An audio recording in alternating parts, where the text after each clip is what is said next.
a few minutes, we would appreciate your time. Thank you. Sure.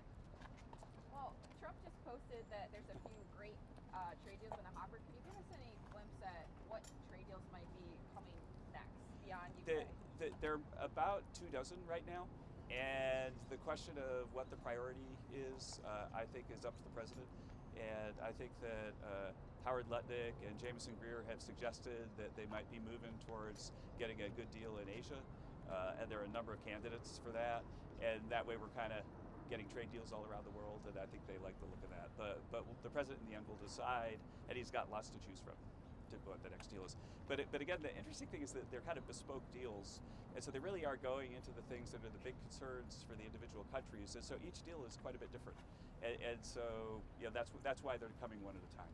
Do you anticipate? He said though that there's 3 negotiations right now that are close, trade negotiations. Do you anticipate it'll be for the countries in the Indo-Pacific region, like you and others have been kind of outlining, India, South Korea, Japan? That would be my expectation for the next one, yeah. But there are so many deals that are close, and some are easier than others. I think the deal with India was especially complex, but it looks like it's getting close to the finish line. Is the war at all, or sorry, not the war, is the conflict, the escalating conflict between India and Pakistan at all affecting any of those talks or the timing on that? It's not something I've discussed. Okay. I had a question about you. I know you were just talking on CNBC about the tax bill. The president posted this morning that he would be okay with raising taxes on the rich. Is that something that is being seriously considered in this bill? I know that one of the key problems right now is the president has a lot of very expensive priorities, some of which you laid out, tax on tips or tax on overtime and how to pay for it. So I'm curious. The president is not a strong advocate of that, Okay. but he is a strong advocate of many things like no tax on tips, no tax on overtime, and nice treatment for auto loans. And he has cited his priorities, and he understands that in the end, the final bill will include some priorities of members of the House and the Senate. That's how the democratic process works, and that's really what this conversation is about.